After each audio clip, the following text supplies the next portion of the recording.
Share on Pinterest. What's the short answer? Yes, penis size is genetic, but it's a little more complex than your parent having a smaller/bigger/hairier penis, so yours will turn out like that, too. Here's what you need to know. Whose genes matter most? You can thank whoever has a Y chromosome for the fact that you have a penis at all. People assigned male at birth, AMAB, inherit the Y chromosome from a parent who was born with a penis, just like people assigned female at birth, AFAB, inherit the X chromosome from a parent who was born with a vulva. As far as sex organs go, all fetuses look the same up until the 7th week of development. After that, testes and all the rest start developing thanks to that Y chromosome. The Y chromosome doesn't necessarily determine the type of penis you're packing. Your other parent's contribution, your own unique genes, and other factors, more on those in a minute, play into your penis size, shape, and other features.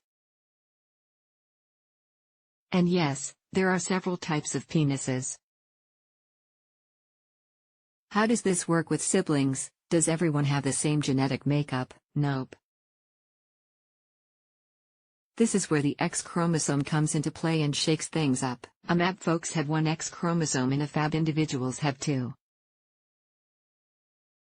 AMAB folks inherit the X chromosome from an AFAB parent, and the selection of that chromosome is random. You might have inherited genes for a larger penis from one of those X chromosomes, and your sibling could have inherited an average-sized penis from the other. It's basically a crapshoot. And before you ask, yes, even twins can have different-looking Ds. All that said, family members do tend to have similar features. While it isn't guaranteed, there's a good chance that you and your siblings share some similarities down there. Are there any other factors to consider? Yes, and they're probably not the ones you think. Contrary to the stereotype, race has no bearing on dick size. Masturbation isn't a factor in penis size either. It's just a myth that frequent solo sex will make your D smaller or bigger. Now that we've got that out of the way, let's take a look at some factors that can actually influence size. Your genes. We all have traits, or phenotypes, that are individual to us. For example, you could have a turned-up button nose even though your parents' noses lean more to the toucan side of the spectrum. These traits could be the result of what's called de novo genes. Everyone has these gene mutations, though how many varies from person to person. These are genes that have changed slightly from your parents' line and are all your own. Exactly how these genes are born is still a bit of a mystery, but we do know that they can influence your physical traits, including your penis size and overall appearance. For instance, you and your parent may share a similar length and girth, but yours could lean left while theirs hangs right. Hormones play a role in your penis size from the start. Androgens determine penis size during early fetal development. Throughout puberty, testosterone and growth hormone regulate penis growth, including length and girth. It isn't just the hormones your body makes that affect penis size, though.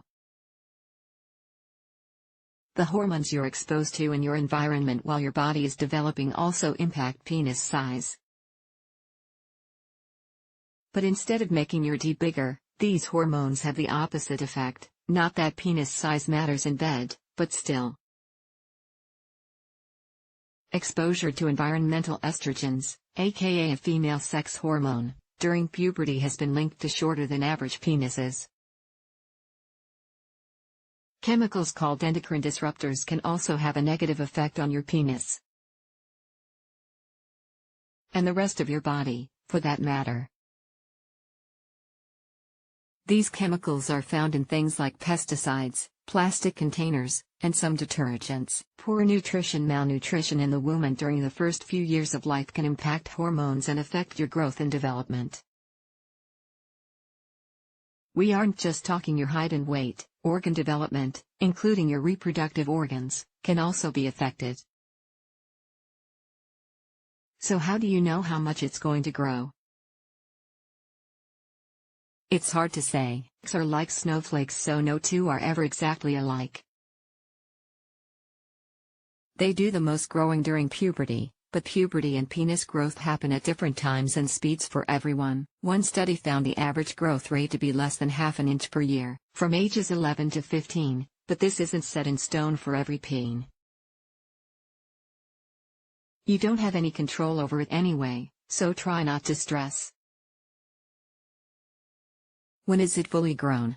Typically, your dong's as long as it's going to get, by the age of 18 or 19, and it reaches maximum girthiness shortly thereafter. For some, the penis can stop growing a year or two later than that, depending on when puberty starts. For reference, puberty usually begins between the ages of 9 and 14 and lasts up to 5 years or so. What's the average size? According to a 2014 study, the average penis is 3.6 inches long while flaccid and 5.2 inches erect. Try not to get too hung up on the number. For starters, the study only looked at a small portion of the world's penis-wielding population. Also, most people believe they're smaller than average when they're not.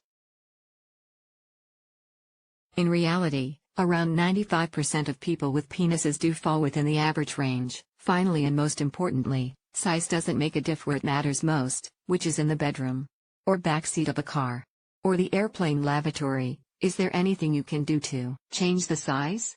Your love muscle, which is actually an organ, is the size that it is, and there's nothing you can do to make it bigger or smaller, aside from surgery.